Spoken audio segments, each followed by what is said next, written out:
everybody. Welcome to the ISS Collective. I'm Melissa Martinez, and welcome. We're really excited to be here for this inaugural collective meeting. It's actually the second for the third too. We're doing the same thing we did this morning, and hopefully a lot more. So there's coffee and tea out at the front if you'd like to grab something to drink. I'm going to turn off my camera, so you know. Yeah, well, I'm too cheap to buy a subscription, so then these commercials pop up, and it really freaks people out. So I'm gonna turn that off. They're super loud and really obnoxious. Let's get rid of that. Okay, cool. So we have name tags over here. So if you haven't signed in yet, please do sign in and grab a name tag, even if you're wearing your fancy Bellevue College name tag, because we're doing an activity later. And we're going to have you put stickers on your name tag. So we don't want you to get your nice name tag off. And we will get started in about 5 minutes with an official welcome for everybody. So get your station. So if you haven't had the opportunity yet to introduce yourself to folks around you, please do. You might meet somebody that you don't know and say hello. You're matching the name tags.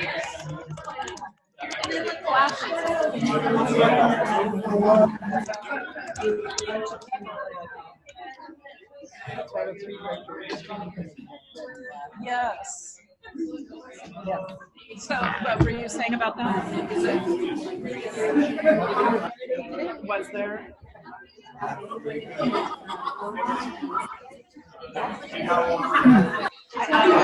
worked in club setting, but she knows that. Thanks, Sarah. I keep forgetting about it. I'll be right there to pick up the painting. Okay, so I'll be on my laptop monitoring the chats in case there's any issues or questions. It's hard to do that from up here in front of the room. Had my high five community of practice solo.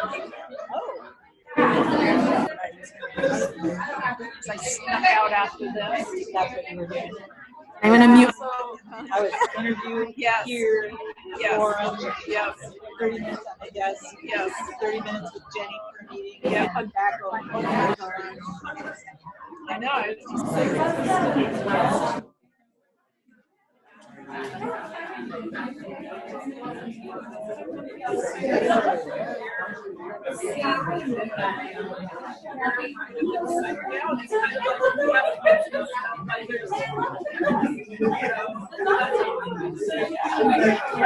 this time. Okay, it'll be.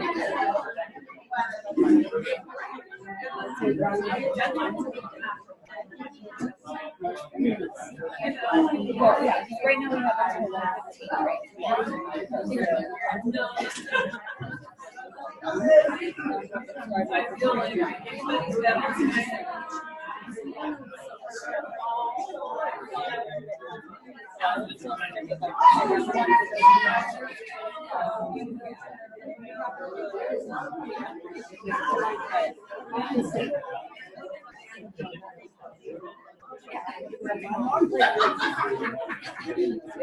Yeah.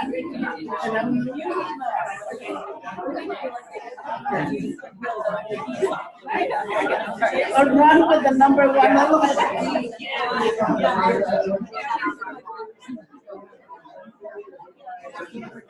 Okay, everybody, if we can all take a seat, please. I want to make sure that we try to start as on time-ish.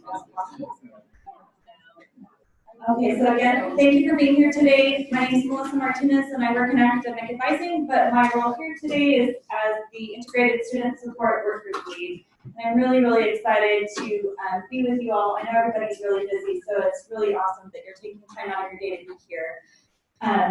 Hopefully y'all got something to drink. We do have a lot of ground to cover, so if you do need to get up and stretch throughout or take a little break, feel free. There will be a period throughout the presentation for you to get up and take a break too.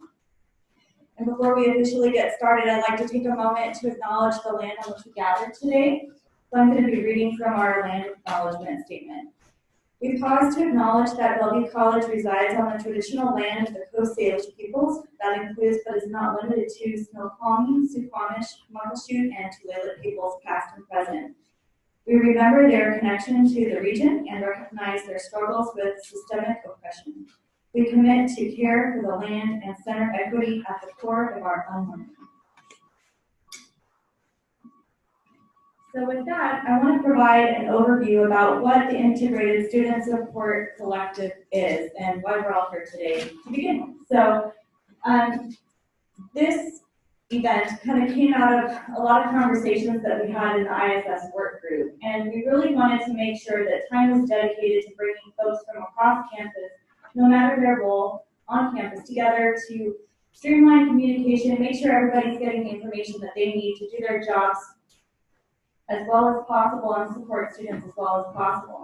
So our official statement for the collective is, no matter the role we play at Bellevue College, am I supposed to scooch over? Do you want me to scooch over? Yeah, but I'm unmuting your mic. Oh, okay. Oh, no, you're No matter the role we play at Bellevue College, we all have an impact on a student's experience, their level of support, and their success. So the ISS Collective isn't necessarily a new idea. So for many years, there was a committee called the Advising Committee that was overseen or chaired by an academic advisor.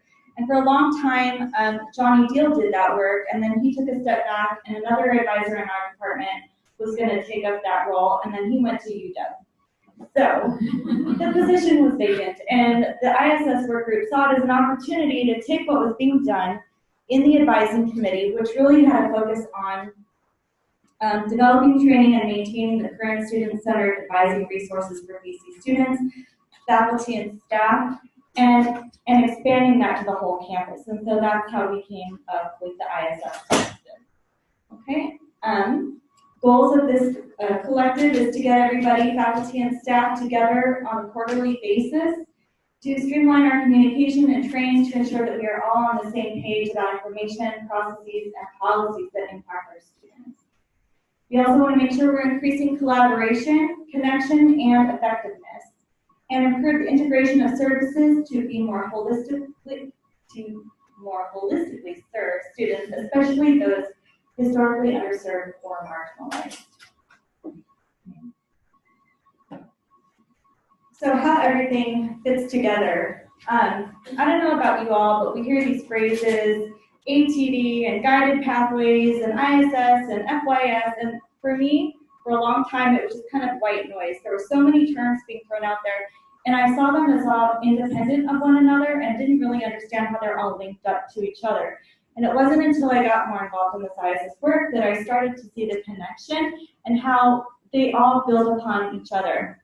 And so in our ISS work group meetings, we talked about this and how, in different events, there have been discussions about what ATD does and what Pathways does.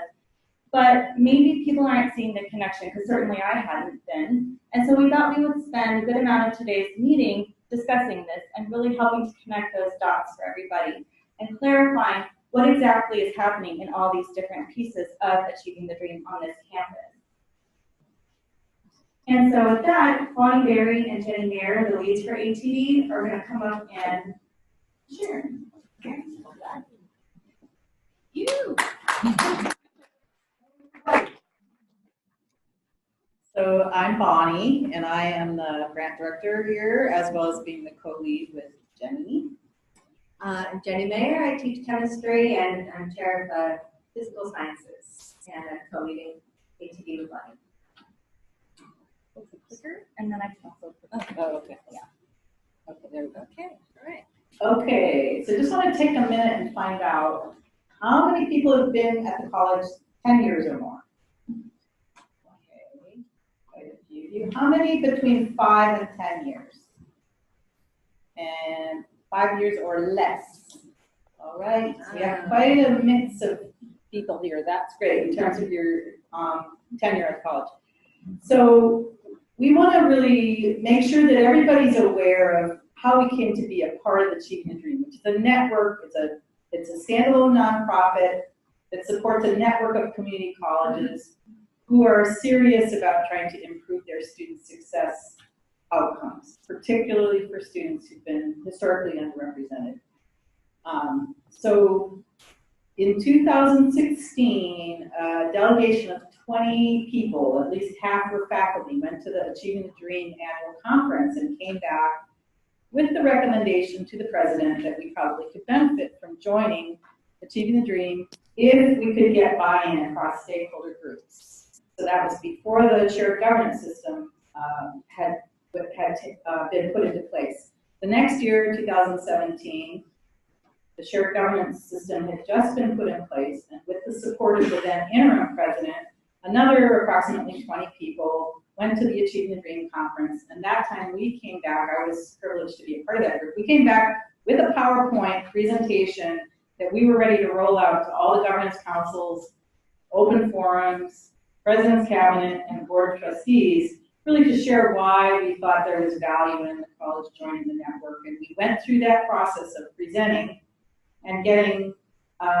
buy-in from all the functional and constituency councils, as well as the president's cabinet, president, and finally the board of trustees.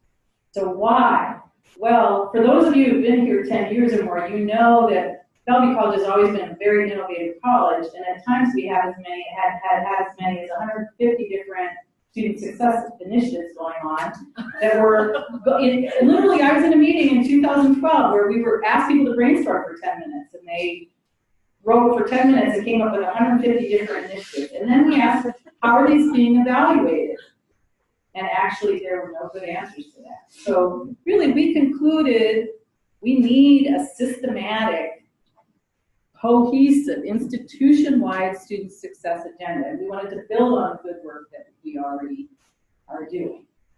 So we did get the okay to join, and we're in year 3. First year, we spent a year, as is typical, to develop an action plan that ended up looking at 3 priority areas that we wanted to develop, and Jenny will talk more about that, and then we'll hear from the work group leads.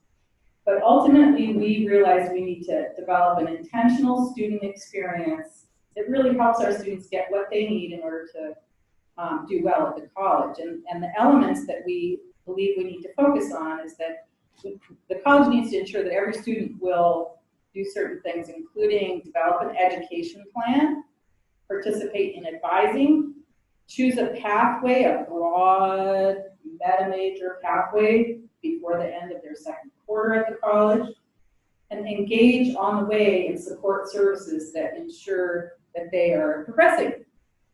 And then completing college level English and math earlier in their career, so they're not floundering for years in developmental math or English. And finally, we want to make sure that the faculty who are teaching our students use evidence-based student engagement practice. Thanks, Bonnie. I was just thinking back to, yeah, I've been here for more than 10 years, and I started in 2005, actually, so almost 15. And I was on such student success committees where there'd be like 10 people in a room trying to solve problems for everybody.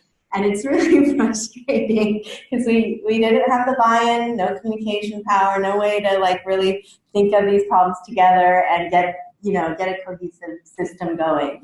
So this is really exciting because I feel like we've got so many people working together on this, but it's still challenging to communicate it. And so thank you so much for being here to hear about the work and to be a part of it. So it's really important that we're doing this. And many thanks to Melissa for all the work she and the ISS are doing to do these things. So like Bonnie was saying, we want this cohesive system. So really what we're talking about is changing the institution. And it's going to take a lot of energy and commitment to do that. So ATD, or the ATD leads and the core team and all the people sort of working on this have come up with 3 focus areas in which we think we can affect change. And that is BC Pathways Integrated Student Supports, which includes advising, and faculty professional development. So for all of us, we know in our personal lives that when we have a goal or an outcome we want, we set a goal and we set a path toward that goal. And doing those things really helps us achieve those goals. So along those lines, that's what Pathways is trying to do for our students. What are the goals they might be trying to achieve?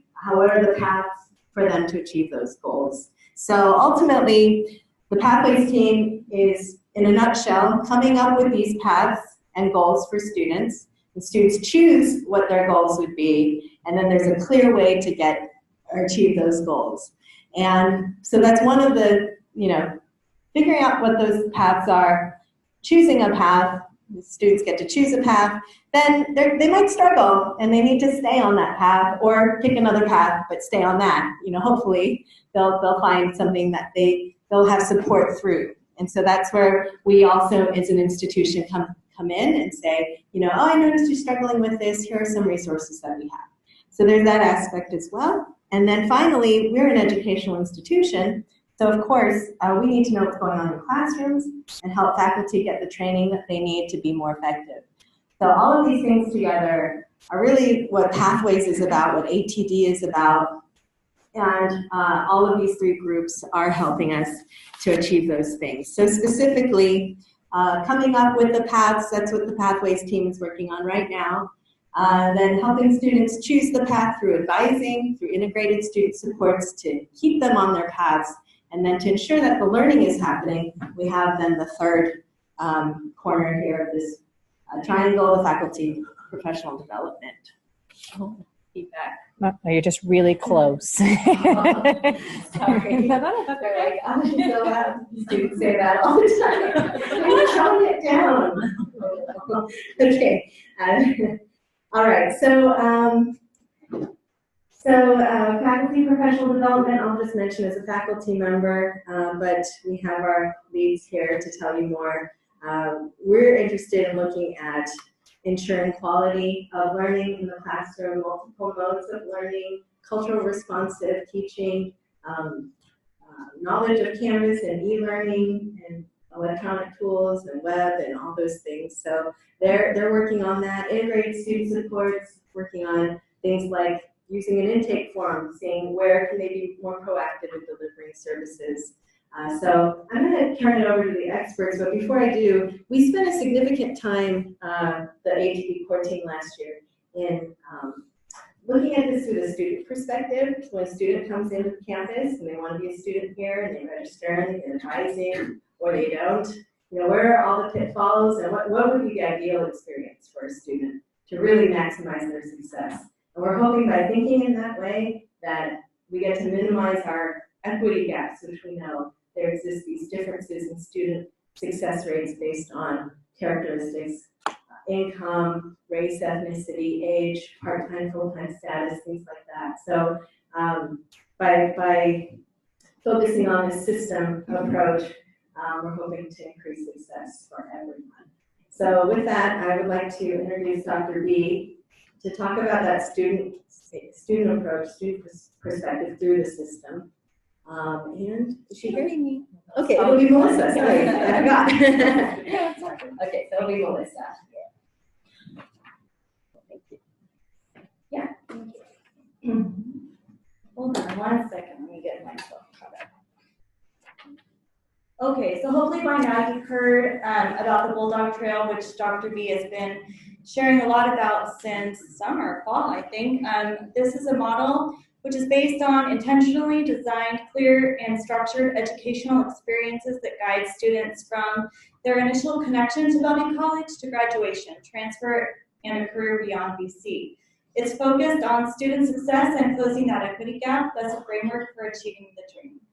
And so the next slide, we're going to go a little bit more into what each of these phases, the explore phase, connect phase, et cetera, means, and what we're hoping the student, how they're engaging with the campus through these different phases. Okay, so on the explore phase, this is basically pre-entry to admissions. A lot of interactions are going to be had between prospective students and the Welcome Center via information sessions, community outreach, students coming on campus for tours, and receiving admissions advising. During these outreach events, students or prospective students have the opportunity to fill out an interest card. That data will then be put into Target X once it's ready, and that's a way for the Welcome Center and BC in general to be able to reach out to these prospective students and follow up with them and try to get them into BC as admitted students. The Connect portion of the Bulldog Trail is focused on admission to day one. These brand new students will be going through new student orientation, and we're working toward having that more of a mandatory type process, and I'll share a little bit more about that later. They complete an intake form as part of that new student orientation, whether they do it in person or online. And the intake form is really an opportunity for the student to share information about themselves so that BC can proactively reach out to them versus the student having to figure out how to get help at different services on campus, for example. There is a place on the intake form for students to indicate what their pathway is. So that's really great because it helps us understand what they say they're doing for their time at Bellevue. But a student can also indicate if they are needing services through the Disability Resource Center, or if they're feeling a little bit underprepared in terms of a certain subject. And so then those specific departments will get a notification about that and can reach out to that student to say, welcome to Bellevue. On your intake form, you identified that you struggle with math, and here are some resources for you to come into the ASC and get support. So it's a really great way for us to reach out to those students and take the pressure off of them for figuring out how to get around BC and find these things. The engage phase takes place over the first 3 quarters of a student's time here at Bellevue College. They are engaged in the FirstYear Seminar class, which we'll talk about in a little bit more detail for you all later as well. But the goal is for students, all new students coming to Bellevue and seeking an associate degree, to be enrolled in a FirstYear Seminar class or something, if it's not an FYS specific class, another class that is very similar in terms of content. And by doing that, then students will get to have mentoring through peer mentors. They'll have an opportunity to connect with a faculty person and receive really great information to get them started and off on the right foot for their time at Bellevue College. And the goal of FirstYear Seminar is for students to complete that within their first or second quarter at BC. Okay. Let's see, sorry.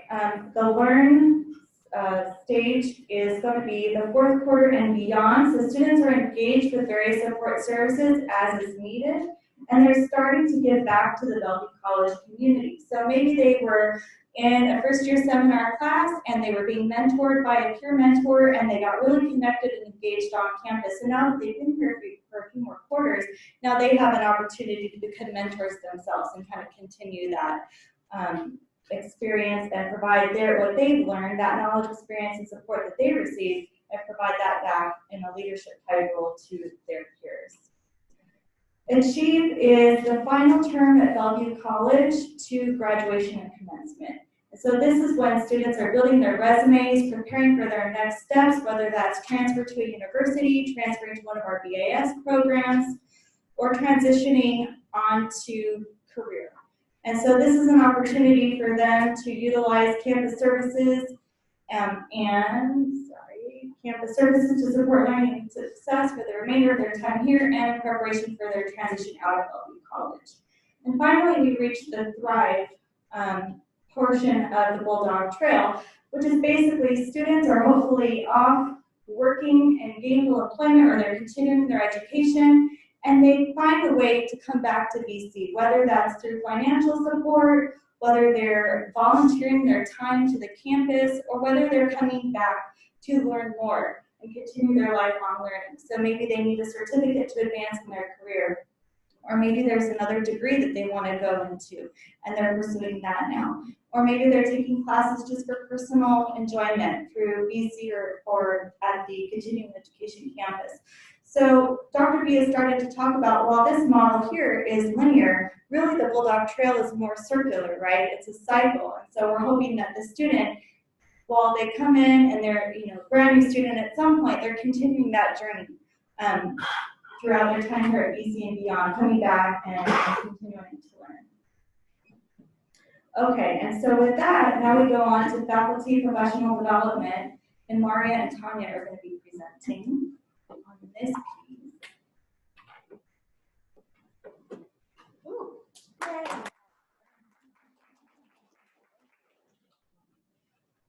Maria, what if you talk? Can people hear you? Can you hear me okay? Ah. Well, So how what- about that?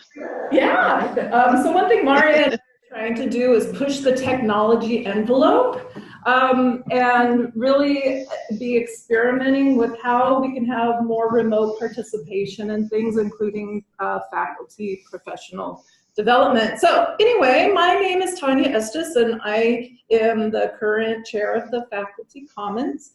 I'm an adult basic ed faculty member. Maria, yay! Woohoo, so joy. Maria Radvillis is in health sciences, and she and I are the current co-leads of the ATD FPD work group, the Faculty Professional Development Work Group. This work group has, we've really had to spend a lot of time figuring out what we want to focus on. And so, oh, I need to go to the next slide here. Oh, it's not, I don't see it there, okay. We've spent the last couple of years really trying to zero in on what we want to do as a group. And we knew from the get-go we wanted to figure out what core practices do we think every single faculty on this campus should know and do. And how can we make that part of our teaching culture, part of the expectations of what we do and what our students will experience in the classroom. So we have come up with 4 practices. One is high five. Have you heard of high five? I hope so. Yay! If you haven't, you'll have lots of opportunities to keep hearing more about it. It's basically 5 evidence-based practices that engage students. It's proven to engage students and to keep them in our classes and keep them moving on. There's also Canvas 101. So we think every faculty on this campus should have a basic level of competency with Canvas and technology, and in part because we know through research that when students have timely access to their grades and they're there and it's clear, they do better. We also believe UDL, Universal Design for Learning, should be something that we all understand and that we as a teaching group push each other, encourage each other, support each other in using UDL in our teaching, as well as cultural responsiveness. Now, some of you might have heard of cultural competency or maybe cultural humility. We're taking this cultural responsiveness approach because it's really how do we respond to the different cultures of our students and our colleagues on campus. So you'll be hearing more about how these will be available to faculty and staff to participate in. And so we're working on so many different things. One is how can we create avenues for faculty to get this training, and how can we ensure that faculty are actually using them? We're looking into software programs. We're considering onboarding, you know, really thinking about things in terms of onboarding. How do we ensure that we have access to them? And then how do we know people are using them? So at this point, is that good, Maria? Do you want to take over? The only thing I want to add is that we have such a broad offering of different professional development opportunities across campus, many different sources of that, that opportunity, and much of it's based already on evidence-based best practices. So our e-learning, our RISE, Faculty Commons, and they're all, and many others are all working to create that evidence-based learning. It's evidence-based on how we can best engage our students.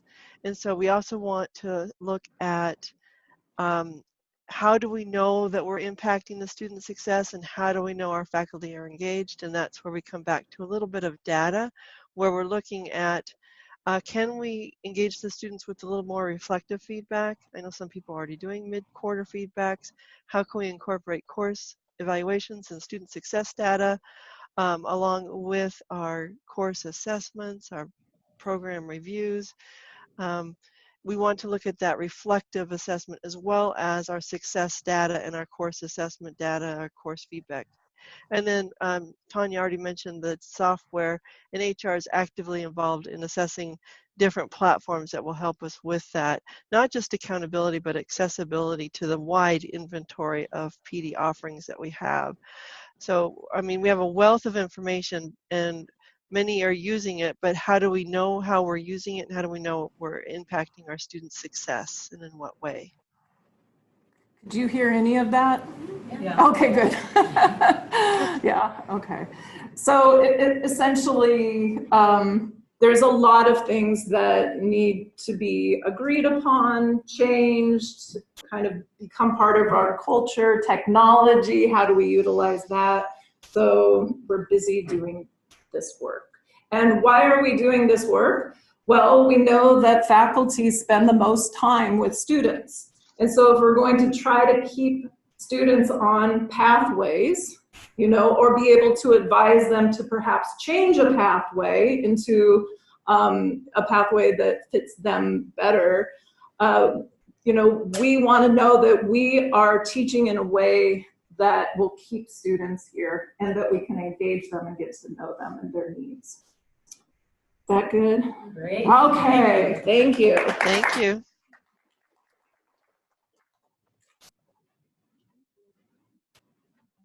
Next up, we've got Allison King. Minimize Maria. So I hope it's becoming kind of clear to you that as we're kind of going through the different parts, that we're building some systems that have not been in place before, right? Some of the things that Melissa is talking about with the integrated student support, like our students are coming in, they're not required to get advising. They don't even have to go to orientation, right? Some of us don't know this. I mean, some of us faculty members, we don't know, right, that our students are not getting this experience. So putting all of us together, and you know, what are the things that our faculty are learning in the classroom, right? We're trying to integrate all of this together so that we're kind of on the same track, right? We're not doing like 10 different things, but not really making a big impact as an institution. So I hope you're kind of seeing, as Melissa has organized this collective, how we are truly collectively trying to work together to do this. So my name is Allison King. I teach biology, but I also co-lead the BC Pathways effort on campus. I want to tell you a little bit about what we've been doing with the pathways. So as I just mentioned, our faculty are really good at teaching in the classroom. They know a lot about their content. They know their students in the classroom. But outside of that, they may not know what's going on, what's happening at the institute. I mean, some savvy faculty will know, but in general, most faculty are not going to know what that student is experiencing outside of the classroom. So last year, we spent, both Maggie and I and our team have spent a good amount of time just going out to faculty and telling them what is the importance of what we're doing here. What is ATD? Why are we trying to build pathways? What is guided pathways? To kind of communicate and then, you know, get concerns from faculty as well. Some faculty were concerned, don't we want our students to just take whatever classes they want? And then trying to show from the research, no, that's not really working for our students, because what's happening is there's wasting money taking classes that are not going to apply to the degree or their academic goals that they have. Right? And so some of these things are conversations that we've had with faculty, and we had to spend quite a bit of time thinking about this meta major. Am I able to go? Yeah, are you ready? Oh, the other way. No, You're good. Is this over? The next one. This one? Yeah. Look at the big screen, or is it which one? The big. Yeah, give me the pathways. Yeah. Yeah, thank you. So we, thank you. So we spent a good amount of time figuring out what these pathways would be. So these are when students first come onto campus and they're enrolling. Some of our students, the ones who are applying for financial aid, have to make a decision on what degree they want to do. How do they know, right? They just came to the college, yet we're asking them to make that decision in order for them to apply for financial aid. Let's make this process a little bit easier for our students. Let's develop pathways. So there's 8 major areas that we've had to talk with faculty to say, where does your area fit? right, in this pathway, and had conversations with them. Some of them wanted to be on 2 pathways because they felt like they were interdisciplinary. Some of them are like, hey, I don't want to be called this particular thing. And this is not necessarily related to what the divisions, like the organizational structure. It doesn't have to be, because this is going to be for students. So we spent some time talking with our faculty and making sure that this made sense. We went through several drafts of this. First, checking in with faculty and saying, you know, this is the reason why we're doing this, right, for our students. And then saying, hey, where do you think you belong, right, on these pathways? And we are already, the student supports team is already asking students that are incoming, they're already asking them which pathway they would like to be on. So students already, we can already start tracking what areas that they're interested in right when they come in, which is something that we haven't been doing before, if I'm correct. Yeah. So that's pretty exciting. So we spent the first year kind of, huh? I'm gonna use the clicker. Thank you. Okay. Can you go back to that one? The one before, yes, thank you. Okay, just make sure I come. Okay, and then this year, we're really embarking on this process called the course mapping process. And so back to the second one, the one after this. So if you look at these areas, all these, what we're calling focus areas underneath the pathways, we want the faculty in those areas to think about what courses in their areas make sense in what order, right? For our students, that our students are not trying to navigate all the courses. Which course should I take? Right? That's just random. Oh, I heard this professor is good, so I'll just take that class, right? That's a lot of the things that the students, when they talk to each other, hey, you know, you take that one because I liked that class, right? Not in that way, but faculty are thinking about, in a systematic way, about how the structure of the courses should be so that students will be most successful. So we're really working with them in this course mapping process. Next slide. To help them help them to map student pathways to student end goals, and then again helping them be able to look at what courses that they need to take in each area. Okay, and it's a little bit more complicated than that. To go to the next one, in that we are working with faculty to, especially the ones that are in transfer areas, have not necessarily thought about what career options that students might have in their particular area. So for example, I teach in biology. Most of my students are not going to major in biology here at BC, right? They're either going to go the health route or they're going to transfer over to a four-year institution where they could major in biology if they wanted to, right? So a lot of the transfer area faculty, for example, have not really thought about, like, what kind of careers could my students get, right, in my particular area. So we're challenging faculty to do that. Think about that, because ultimately, that's what's going to be beneficial for our students. If we give them the knowledge, skills, and abilities, which we're calling KSAs, if we think about what is it that our students need, then we can be strategic about what courses that they need. That it's not just a random, oh, I think this course is good, this course, so I'll put it in for students, but we're being strategic so that they are, if they do decide to major in that area or whatever related area, that they're going to have the tools ready to be successful in that area. So we're doing that. We're also taking into consideration, of course, there's lots of complexities, right? That what if they're pre-college or international students or ESL? We're having conversation with those faculty members to make sure that our pre-college students are also in the conversation, right, in terms of the pathways that they're selecting. And then this whole thing about gateway courses, having faculty think about their courses, look at their courses, and see who are the students that are actually successful in those courses. What are the demographic of those students? If there are gateway courses, so again, biology like 160, you have to pass 160 if you want to take the next course or if you want to go into health. Like if you don't pass that course, you're done, right? You can't go on. So do we support that course? What kind of students are actually passing that course? And we did a little bit of data on that. I've done some work in there and found that certain populations have very low success rates. So then what can we do to support that? our faculty continually looking at that and making sure that that's something that they're considering, right, as they're supporting these courses. So again, these are some of the conversations we've been having as we have been developing these course maps. I think I'm done. Yes.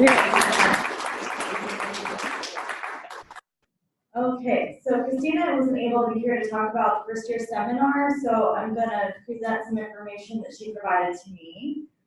Sorry, again, just need a second to catch up to me. So, there we go.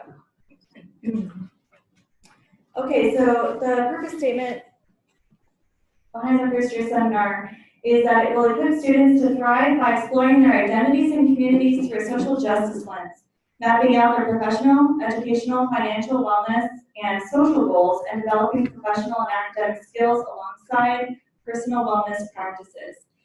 And so if anybody has questions about FYS, Christina is really happy to have you reach out to her via email. And so it's christina.scavera@mobycollege.edu. Thank you. I don't know why it's so hard for me to do two things at one time, because I really do want to. So you make me happy. They just want to see you. Oh, well, that makes me nervous. All right, first year seminar goals. So students will complete the FYS course by the end of their second quarter at Bulldog Trail.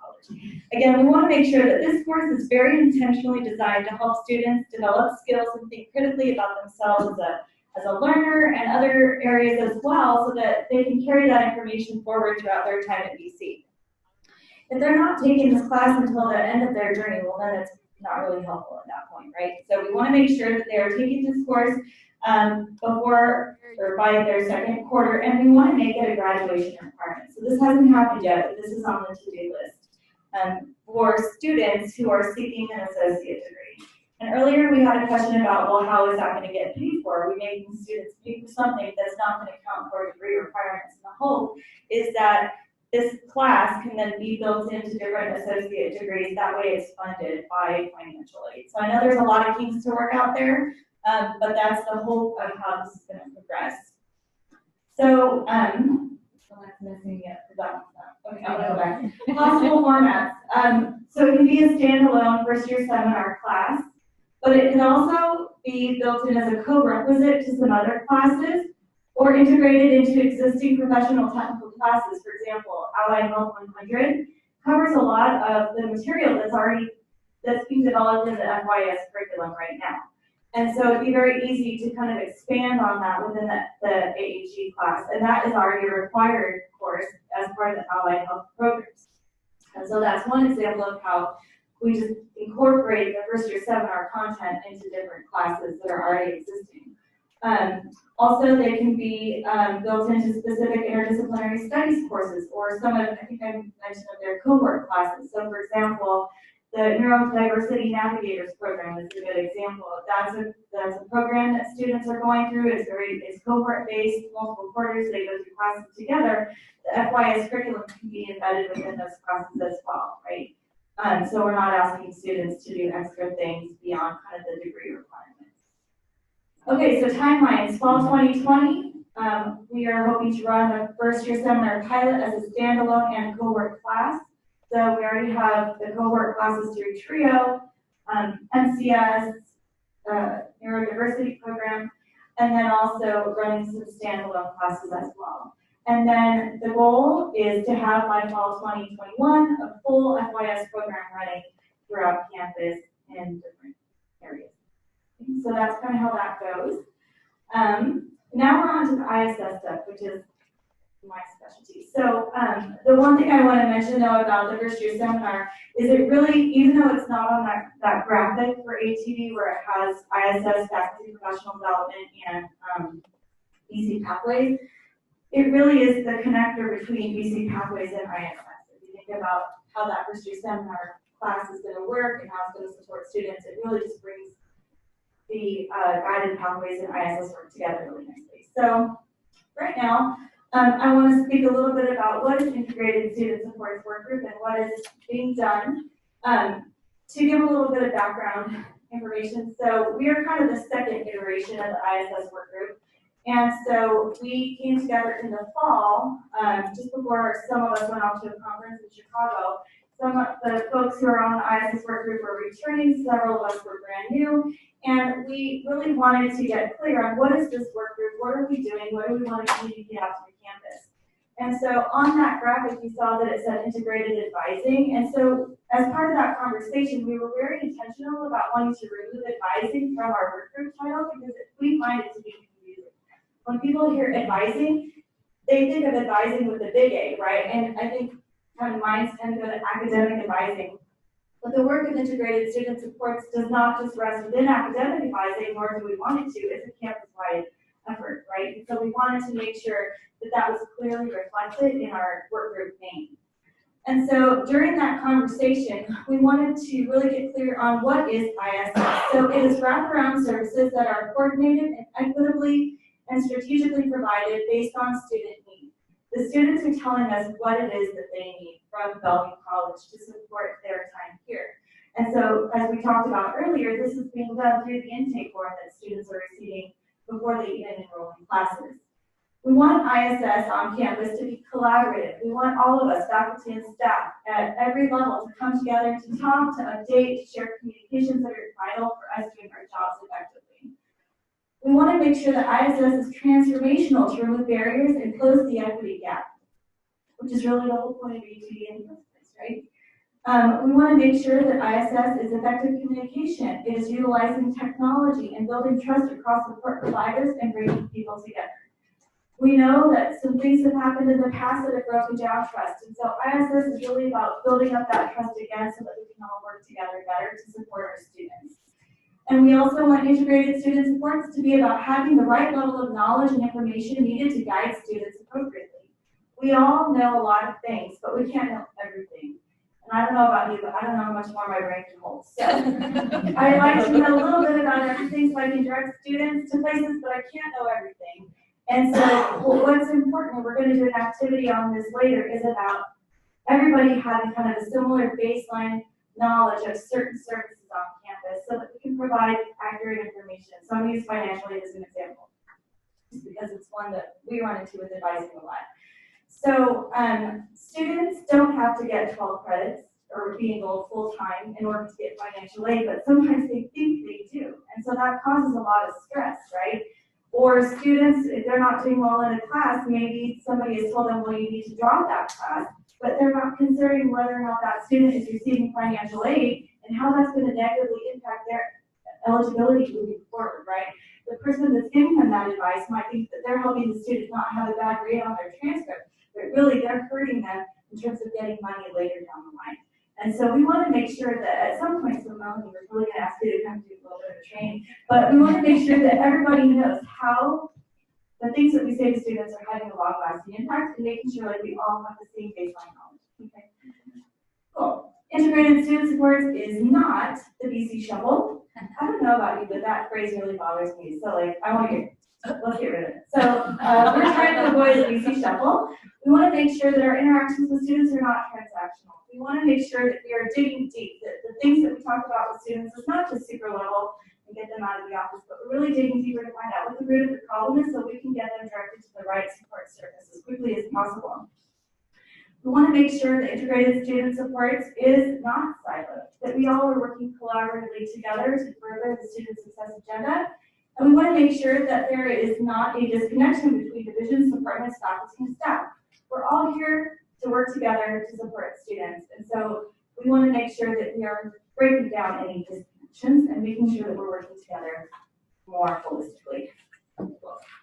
All right, so we've done some pretty cool things this year, and I wanted to make sure that we highlighted some of those efforts that the ISS work group has been focusing time and energy on. So one of them is the intake form, which we already spoke a little bit about, and so that's where students are sharing information about themselves and the supports that they need early on in their journey at DC, so we can reach out to them and provide those that information and service. The collective, we're here today. We are going to make this a quarterly event so that we can bring everybody together, probably not this summer, because nobody's really here in the summer, but fall, winter, spring, certainly, to get everybody together. And moving forward, we're going to really customize the collectives around what you tell us you you need to know more about. So you'll be receiving a evaluation after today, probably within the next week or so, and we're going to ask for your input. What are the areas that you need to know more about? And that's going to inform how we plan to collect this moving forward. Case management. So I know this is kind of like a bad word for some people, but case management is a really cool model that we're moving toward to provide more intense service and support to our most at-risk students. The thing that's challenging about case management is it's really complex. I didn't realize how complicated this was going to be until being a part of this work group. And so, you know, once we get one thing figured out, then we got 16 more questions that we got to figure out. And it is very, it's complicated. And so some of these things that we've been working on in the work group are farther along than others. And so we don't have all the details figured out yet with case management, but we're working toward that. And we're really excited about it because it's going to really help us focus more intensely on those students who need that extra specialized support. And that's really what we want to make sure we're doing to close that equity gap. Early alert is something that's going to be part of TargetX. So a lot of these things are linked up to TargetX, which is our customer relations management tool. And so the intake form is a part of TargetX. Case management will be done via TargetX. And the early alert is something that we're also very excited about. So faculty members have the ability then to send alerts to advisors or support staff to say that they're concerned about a student's academic performance in a class. So we have to still, you know, make sure that we're all clear on what those indicators are going to be. But if a student misses class X amount of time, or if they, you know, not done well on X amount of quizzes or exams or other things that are happening academically in the class, the teacher can then submit an early alert that will go to their assigned advisor, and that advisor then can provide that outreach to that student to say what's going on, we need to connect with you. So again, we want to grab those students before they really fall too far, okay? And then admit, assess, and orient. This is one that's going to be kind of popping up in the next week or two. Super stoked about this. So the onboarding process for students right now is a little bit all over the place. And we wanted to make sure that we can really get super clear with ourselves and with students, what are the steps for a person to become a student at Bellevue College? And so right now, students or prospective students, they might make their way into the T building, they might make their way over to Student Central or out to advising or into the division offices, and they're asking questions and they want information about classes, and that's great. But the reality is we don't have the capacity to support that. And so we want to make sure, at least in advising, I can speak of that. You know, if we have brand new or prospective students coming up to academic advising, but they haven't even applied yet, they haven't done their testing yet, it makes it really difficult for us to be supportive and helpful of them in the way that they need it. And we end up doing 45-minute little, you know, orientations in our office versus having that student go through a process to become onboarded, you know, here to the college. And so what we're rolling out is admit, assess, and orient. So we're going to have really beautiful posters down in Student Central, at testing, and in the divisions, at different departments, which clearly outlines the process for a student. So admit, a student first needs to become admitted. If they have questions about how to fill out that application or want first quarter advising, they can go over to the Welcome Center and learn more about that, explore programs at Bellevue College. The next step after they've applied is to make their way to the testing office, whether that's to take a placement exam, to provide high school transcripts or other college or university transcripts to get themselves assessed and placed into the proper English and math classes. Once that is done, then they need to go through orientation. Okay, whether it's an online orientation or the in-person new student orientation, to receive that really important information about campus resources and processes. Once these things are then done, students can schedule appointments to see academic advisors, to see program managers, to see folks from different special student service areas so that they can get support. And now they can come in prepared to have those conversations with those support staff to plan out their next steps. Helps us all as staff use our time more effectively and efficiently and serve more students and ensure that more people are prepared to set them into class that first day of school. That is super exciting, and that should be coming out within the next week. Cool. Awesome. Oh. I know that's brand new. Okay. I was like, I did something wrong. No, you didn't. No, right. So, Jenny, do you want to talk about that? Sure. I made this slide. Yeah, isn't it very pretty? And Jenny sent it to me at 3 in the morning, so I did not see it. So we have it for this session. All right, cool. Just real quick, we wanted to show you how this ties into our core teams. So we placed the faculty professional development markers on where we think they have the greatest influence on the core teams. And you can see pathways and professional development and integrated student supports all supports the student success core theme. Teaching and learning excellence, we think that the priorities are priorities for the professional development and pathways. And then campus culture, college life and culture, clearly pathways and integrated student supports, I think community engagement and enrichment. We believe all three areas can help with that in terms of even just like thinking about teaching and learning and what we do in the classroom, tying that to service to the community, working with various companies to talk about careers and ways that we can train our students. That's what Pathways is sort of about. Integrating student supports, getting resources from the community for our students. So these are all ways that we're really integrated into the mission goals of our college. Thank you so much for adding that, Melissa. Hey, you're welcome. I know, isn't it great? I love it. All right, stretch break. If you haven't had a chance to do so already, please sign in, grab a name tag. We're going to use that for the activity in just a few. Coffee, tea, over in the front, and if you can be back here in 10 minutes. So at 2:13, please.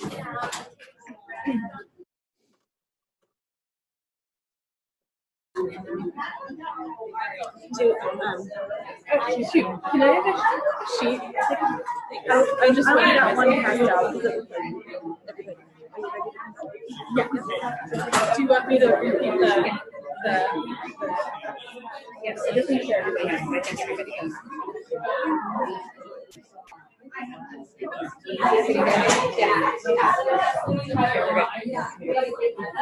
Okay, so we're gonna come on back together.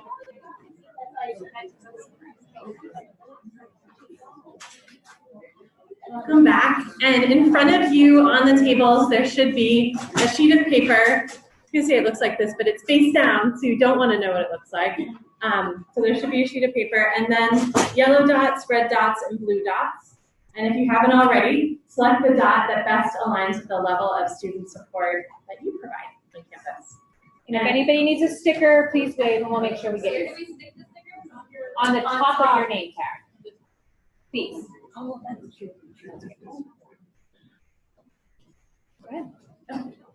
I realized I didn't introduce myself, but I know many of you in here, and thank you to Melissa for bringing us all together. I had the pleasure of chairing the advising committee for 8-9 years, and this is really exciting for me to see a really much bigger incarnation of it. So thank you for coming. And as the director of advising too, I get really excited about thinking about integrated student supports. As Melissa said, not just holistic advising or integrated advising, because then oftentimes people will think about, oh, well, that's the academic advising department. But as the director, I'm really excited about reaching out and collaborating and recognizing that we really have this network across campus and really this web where students can feel supported and receive the advice, the support, the encouragement wherever they go. So, Jessica. I guess that's kind of where I come in. So my name is Jessica Berry, and I'm a program manager for the in the Health Sciences Division for the bachelor's degrees in Radiation and Imaging Sciences and Healthcare Management and Leadership. And so this is kind of where this idea of integrated student supports versus integrated advising kind of comes from. I am not technically an academic advisor. I actually don't live within student affairs area. I live in the instruction area, but I advise students on a daily basis. So program managers are just one example of a group of people who are like, hey, we're here, we advise, and we want to know the information too. So that's kind of also why we're all coming together, and that's why everybody is invited. So what we're going to do is we're going to go ahead and lead you through this document, the levels of student support.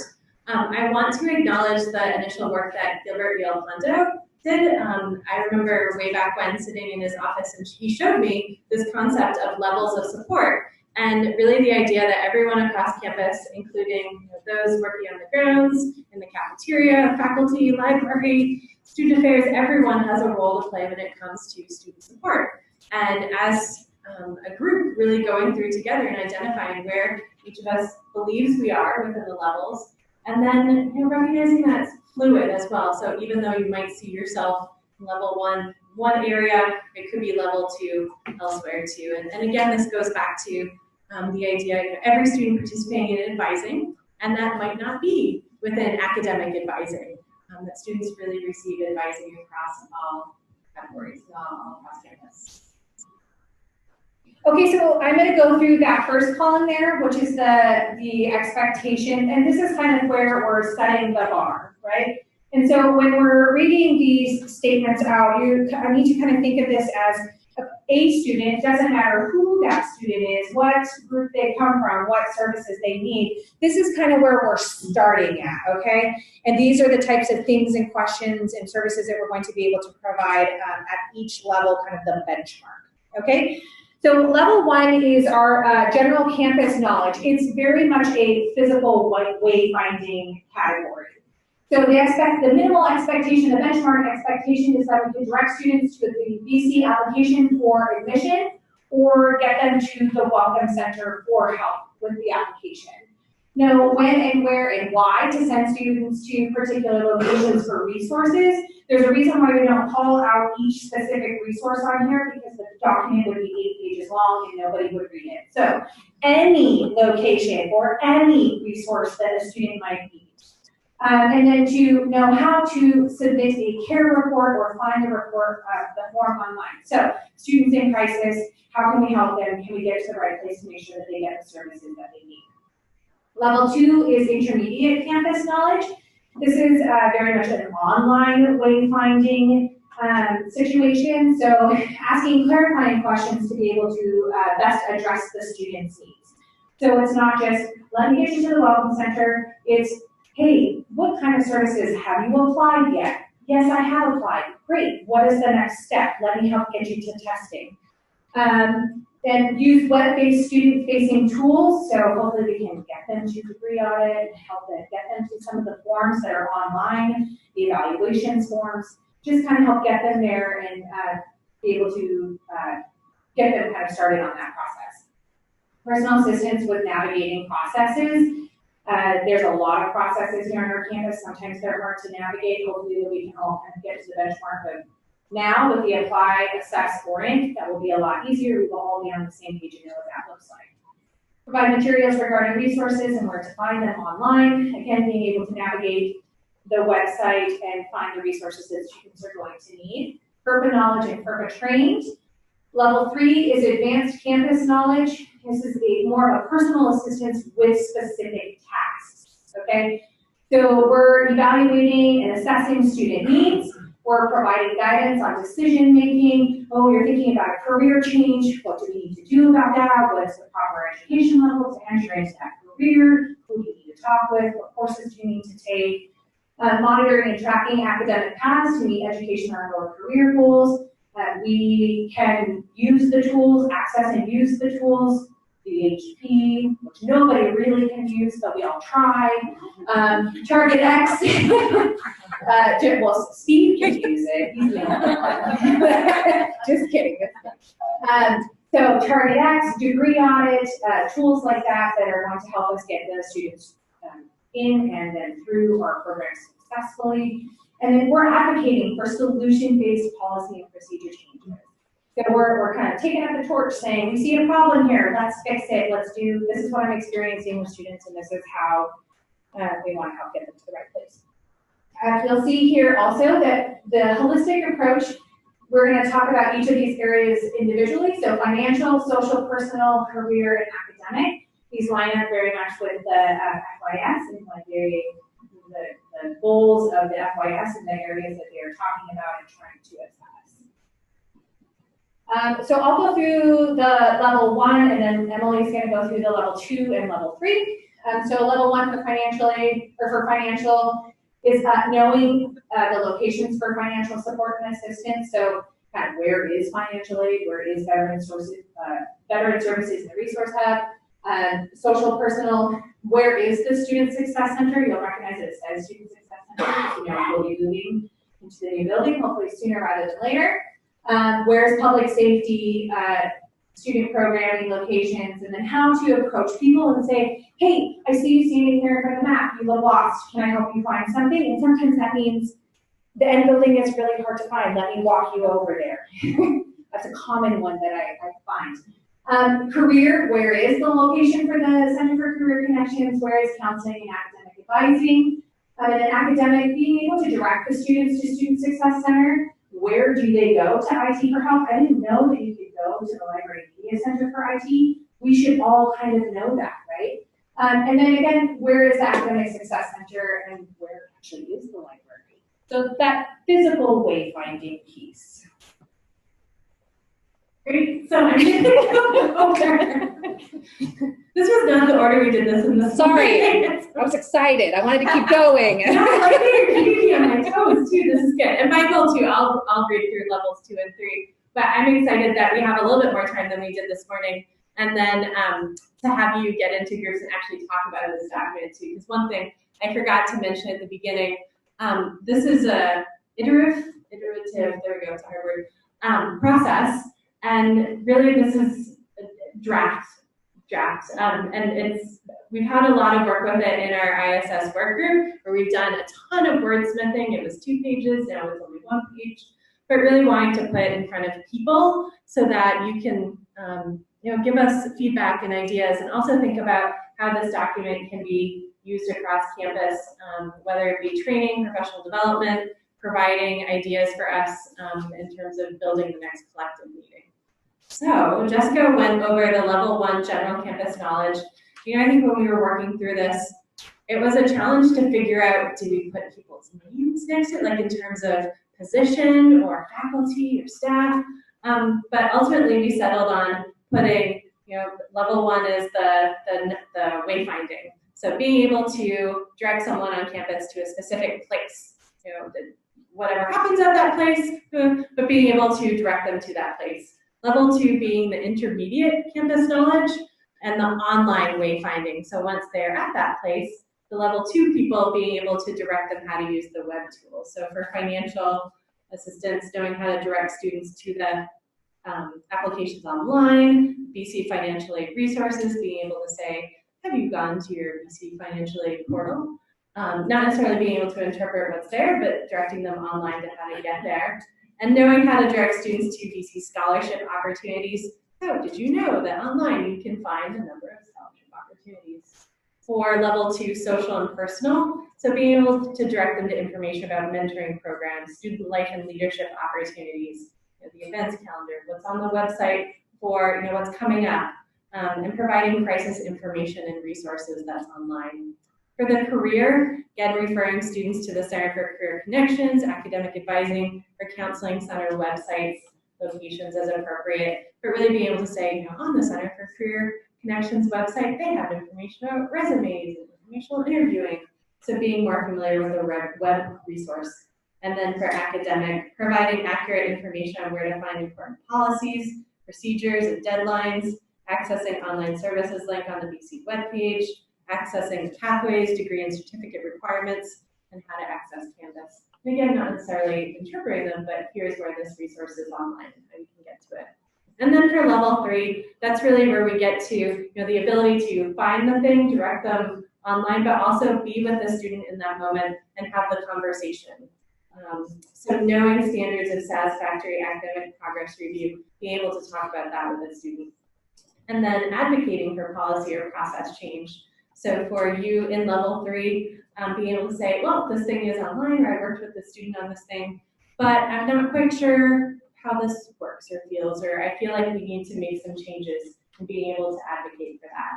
For social and personal, identifying interest values related to academic and career and personal goals, being able to talk about the code of conduct and care process and knowledge in a way that is a conversation with the student, rather than just here's this information, but asking the questions using active listening. For career, engaging in conversations regarding information learned from the Center for Career Connections. And for academic, assist and interpret services related to academic planning, registration, degree completion, and the implications of changes, understanding placement, assessment, prerequisite clearance, evaluation, graduation, pretty much everything related to how do I register for a course, how do I remain in the course or withdraw if I need, what are the implications of that? So that's the level 3 advanced Canvas knowledge. Again, there's a lot that goes under that, so we're excited to have you discuss a little bit more in depth. Okay, so now that we've kind of gone through each of the 3 levels and more of their expanded view, what we want you to do is kind of take a look at what you self-identified with first, what you assigned yourself first, and based on that, would you make a change? And if you would make a change, what would you change to? So you should have additional stickers at your table. And what we want you to do is, now that we've read through all of these expanded levels of student support, take another sticker, whether it be the same color or a different color, and put it on the bottom underneath that. And that represents what we want it to be. So the second color is going to represent, now that I've read through what the group is kind of proposing as the benchmark for these student supports, what would I be according to this chart? So would I still remain a level 2, or like, oh no, actually I'm doing way more than that, I'm a level 3?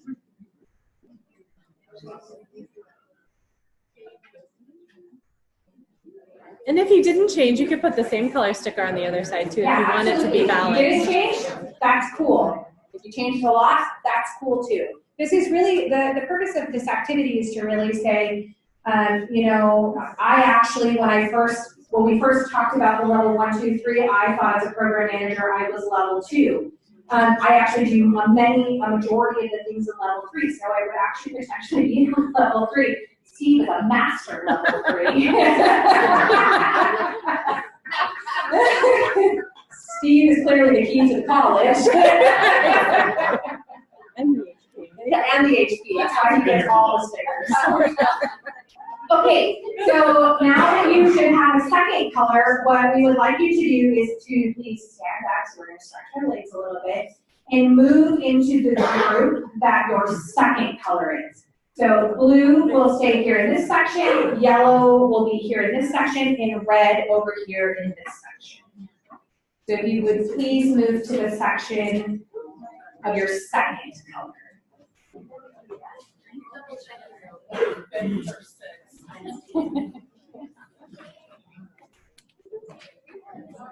I own my red.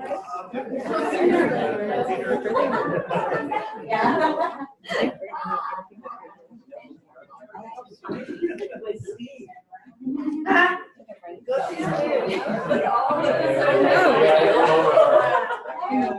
Okay.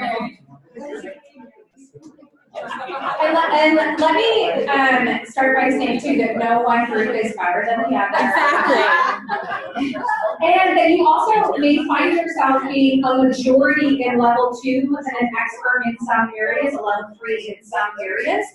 Or I myself am a level 3 in most areas, but for the career area, I'm not very knowledgeable in that area, so I'm actually a level 2 in that area. Yeah, it also may depend on the day. That is also true. Okay, so I would like to kind of see a show of hands how many changed. How many of your colors changed, whether up or down? That's a fair amount. Okay, cool. Okay, so kind of in your group, what we kind of want you guys to talk about is there anything that on this list that surprised you?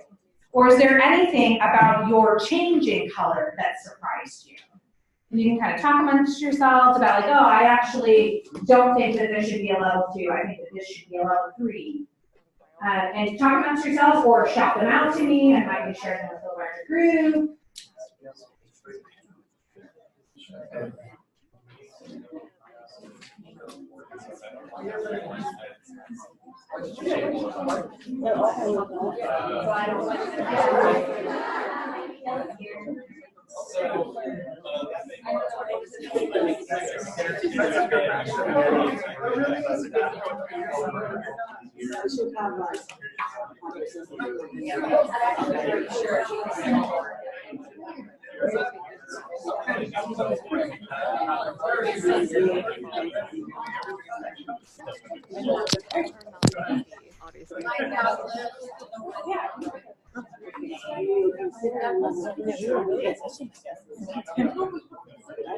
Yeah, tell her not to repeat. Because we're still also working out right now. We need to see what happens with that food, and I don't know what's going on.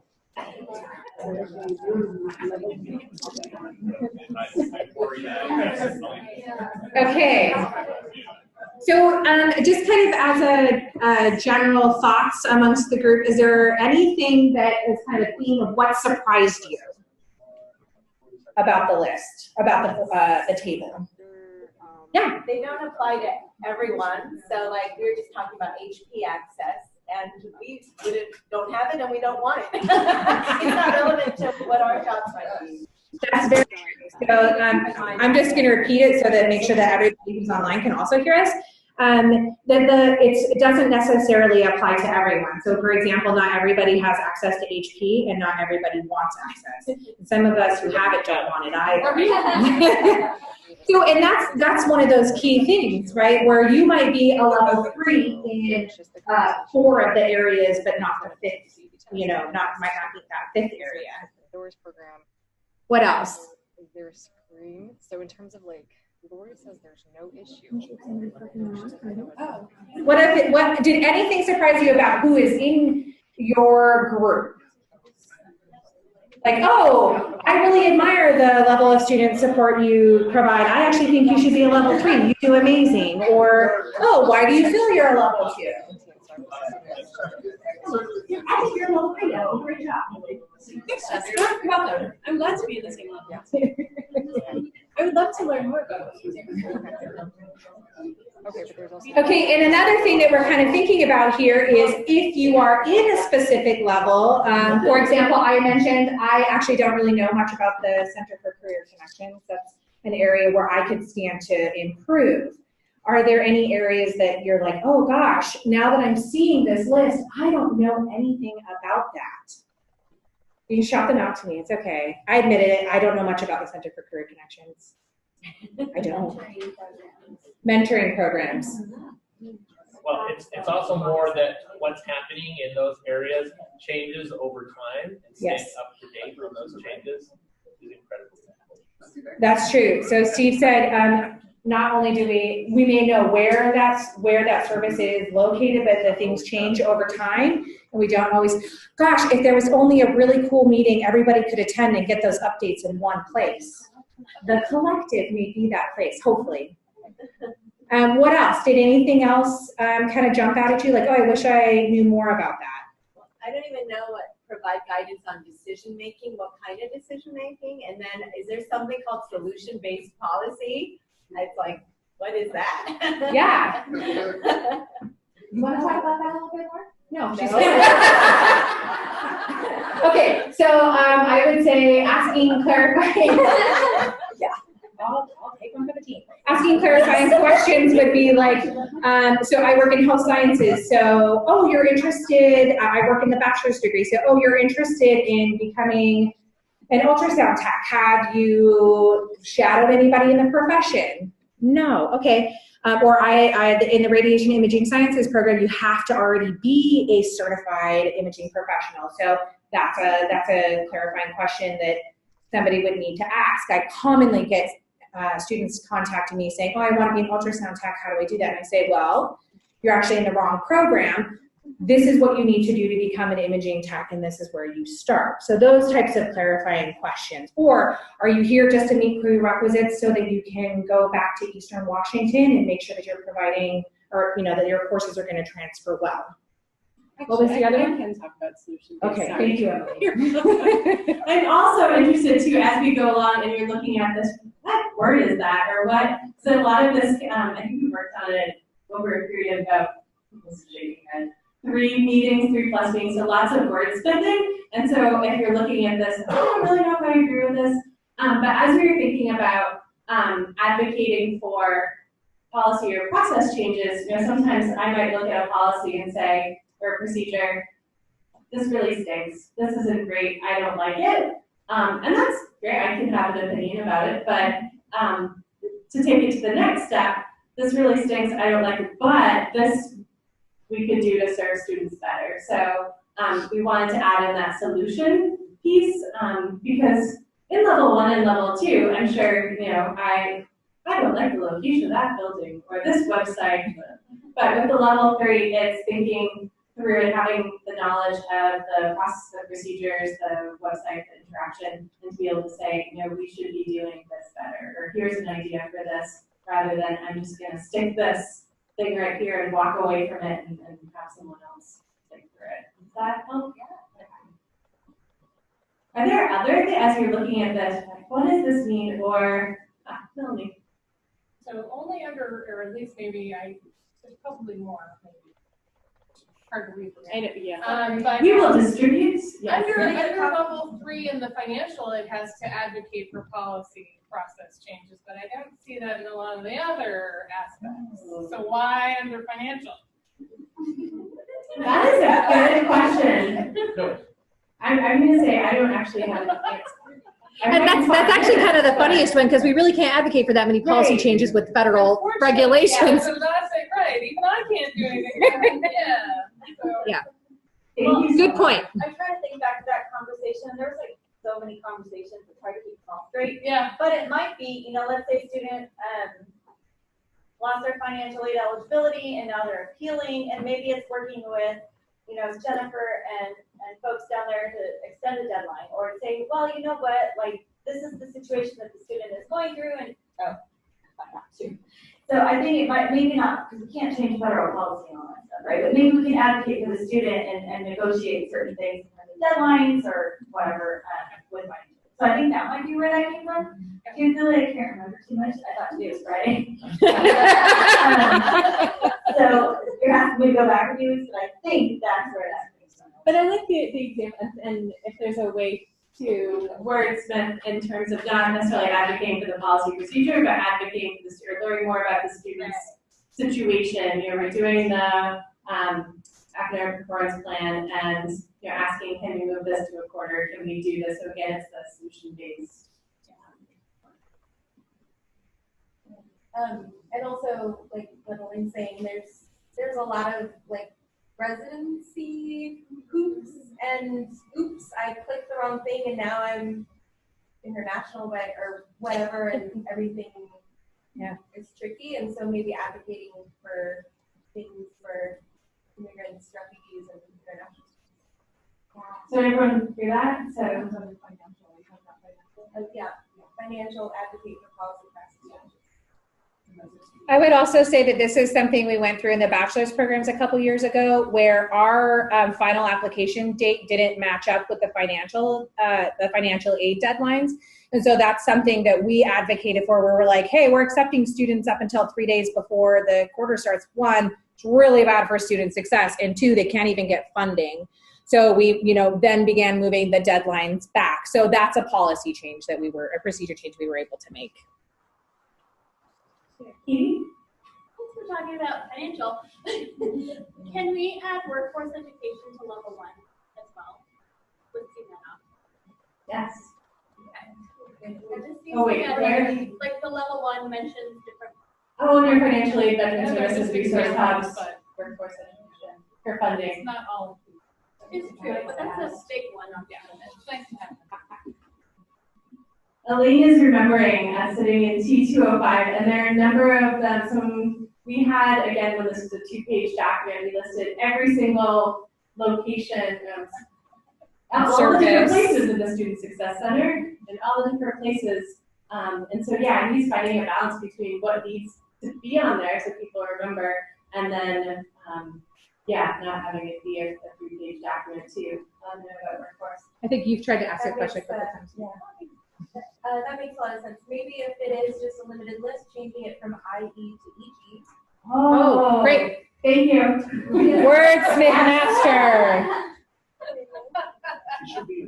Go ahead.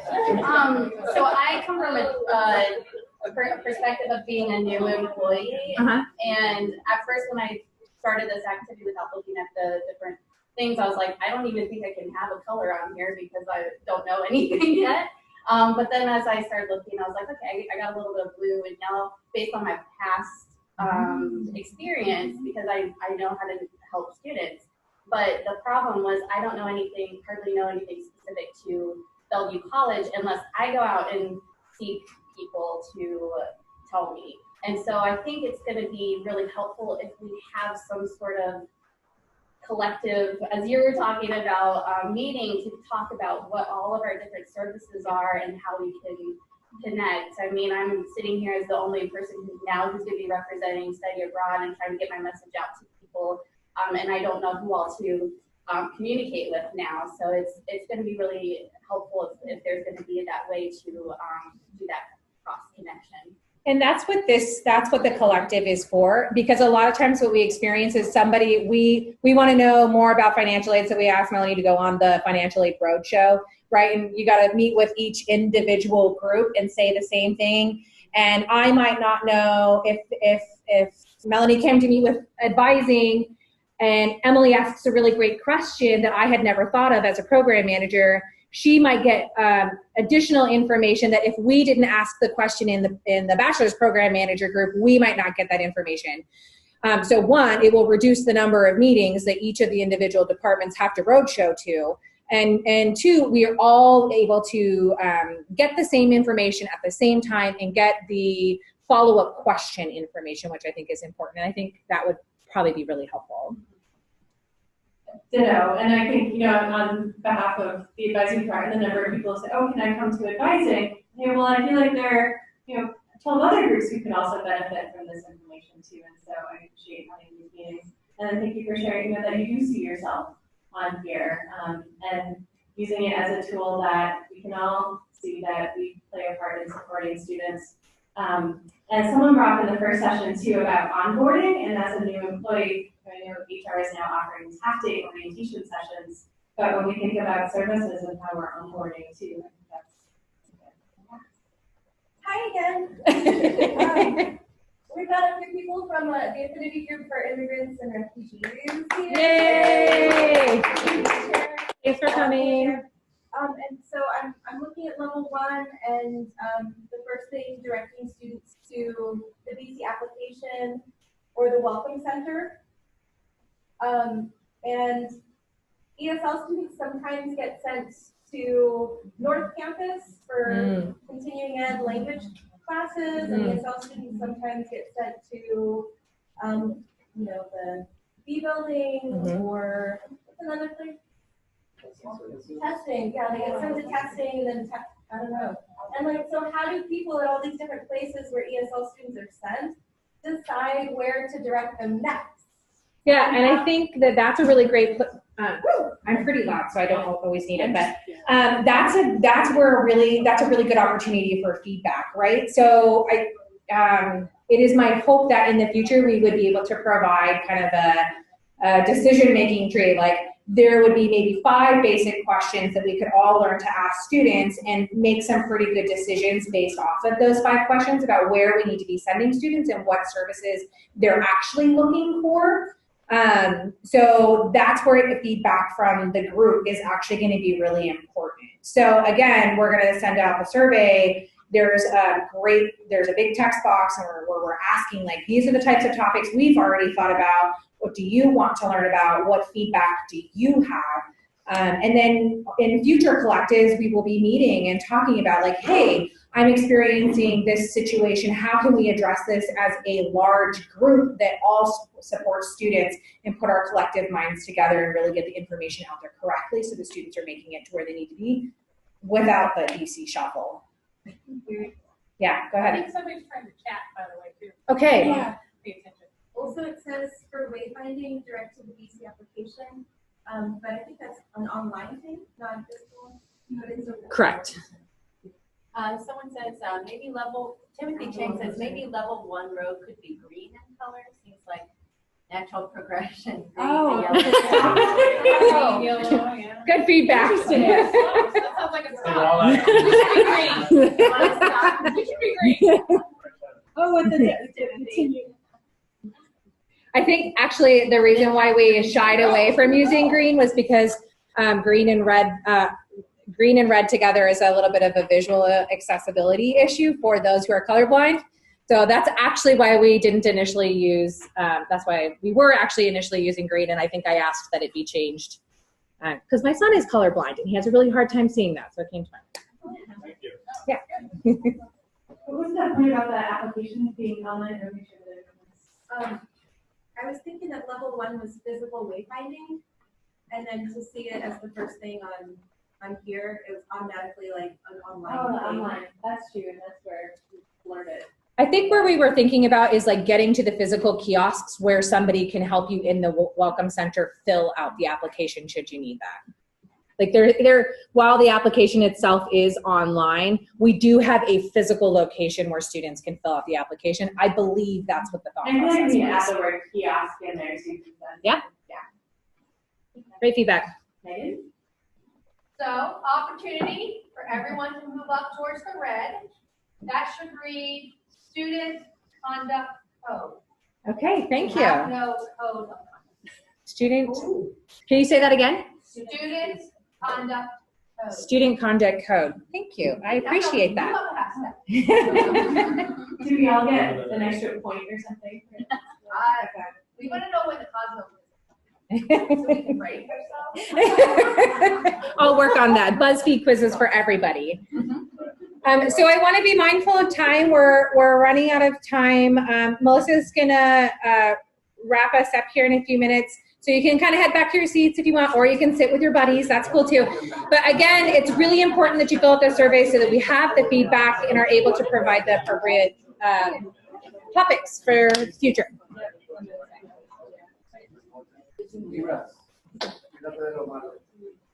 Oh, right. All right, so pretty much we're ending early. Yay! All right, so as we wrap up, thank you all so much for being here today. This is a really great, engaging conversation. I hope that there was stuff that was clarified for you, or maybe you learned something new, or I don't know. It was just nice to see all these great faces and everybody coming together. Big thanks to the ISS Collective Planning Group. Everybody on that group is listed there, and the work group as well, for all of the meetings and conversations that we've had. It's been really awesome to work with everybody. Also, thank you to our presenters or contributors for today's presentation. So Dr. B, Bonnie, Jenny, Maria, Tanya, Christina Scudera, Allison King, Maggie, Jessica Berry, and Emily Coley. Thank you all so much.